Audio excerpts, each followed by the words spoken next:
Will you marry me? I'm sorry, Franco, but I can't accept your offer. Pagkatapos mo ko gamitin sa pagganti mo kay Renz, tapos na lahat?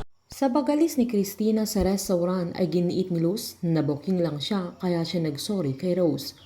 Humingi naman ng pasensya si Rose sa ginawa niya dahil hindi niya napigilan ang sarili niya na agad sinabi ni Luz na huwag siyang humingi ng pasensya dahil kung anak niya ang naging biktima ni Christina ay hindi lang yun ang gagawin niya sa kanya. Humirit naman si Elsie na mag-happy-happy naman sila, sabay inasar naman ni Barry si Luz na easy-easy lang siya dahil magiging balain niya si Christina, sabay tingin kay Jerry na kilig habang may ka-text sa cellphone niya. Dumupensa naman ang binata, sabay sabing masaya siya dahil bati na sila ni Gwen, sabay sinabihan ng mama niya na sana magkaroon na ng kapayapaan sa kanila dahil nagawa na siyang tulungan at patawarin ni Sandra na naniniwala siyang magkakaayos din sila ni Rose na yun ang susi na magkaayos na silang lahat. Ngumiti naman si Rose at sinabing yun din ang hiling niya para na din sa kanilang lahat na naniniwala siyang magiging daan ang baby para patawarin siya ng anak niya. Habang magkasama naman sila Vanjie at Renz ay giniit ng binata na hindi na din niya alam ang gagawin niya para makabalik siya sa buhay ni Sandra na agad umalma ang nanay niya na wag niyang sukuan ang dalaga. Pinaliwanag naman ni Renz na mas lalong lumalala ang sitwasyon na agad sinabi ni Vanjie na buntis ang dalaga kaya intindihin niya ang side niya dahil maging siya ay inis na inis siya noon sa pagmumukha ni Mario noong pinagbubuntis niya si Renz na parang gusto niyang saktan na nasusuka din siya sa amoy ng tatay niya noon na normal lang sa naglilihi.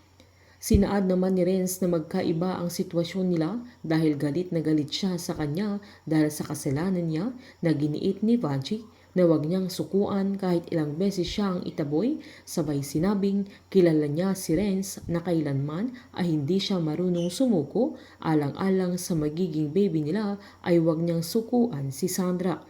Hinatid naman ni Franco si Sandra sa kondo niya na nag-shopping na din sila ng mga kailangan ng baby niya. Masaya ang dalaga nang tinitignan niya ang mga binili niya para sa baby niya na habang inaayos niya ay pumunta si Franco sa likod niya at niyakap siya nito na napangiti si Sandra at tinanong kung anong ginagawa ni Franco. Agad sinabi ng binata na masaya siya na sa likod ng mga sakit na naranasan nila ay sila pa din ang magkasama hanggang sa huli na agad kinalas ni Sandra ang mga kamay ni Franco. Hinawakan ulit ng binata ang mga kamay ni Sandra at sinabing handa na siyang pakasalan niya ang dalaga na magkapareho silang single parent lang ang nagpalaki sa kanila. Natuto siyang mag-focus lang sa sarili niya hanggang ma-inlove siya sa dalaga pero nang mag-propose siya sa kanya ay hindi pa siya sigurado kung handa na siyang magkapamilya na pinaniniwalaan niya noon ay masisira din ang lahat ng mga pamilyang binubuo, sabay sinabing na pagtanto niyang gusto niyang makasama ang dalaga habang buhay na magkaroon sila ng sarili nilang pamilya na handa siyang tumayong ama ng magiging baby ni Sandra. Lumuhod si Franco sabay nilabas ang singsing na kinagulat ng dalaga. Sabay nag-propose ang binata pero hindi tinanggap ni Sandra ang proposal niya na humingi siya ng tawa dahil hindi niya kayang tanggapin ang offer ng binata. Nagalit si Franco sa sandaling yan at sinabing hindi ba niya kayang tanggapin alang-alang sa anak niya. Kaya giniit ni Sandra na unfair sa binata kung tatanggapin niya ang proposal niya dahil lang sa magiging baby niya. Sinumbat naman ni Franco na pagkatapos siyang gamitin sa paghihiganti niya kay Renz ay hindi niya kayang tanggapin ang kanyang proposal. Pinaliwanag naman ni Sandra na hindi niya intensyong saktan ang binata kaya tinanong ni Franco kung ano pang kailangan niyang patunayan. Ano kayang gagawin ni Franco ngayong hindi tinanggap ni Sandra ang proposal niya na ginawa niyang lahat para lang makuha niya si Sandra pero hindi siya nagtagumpay?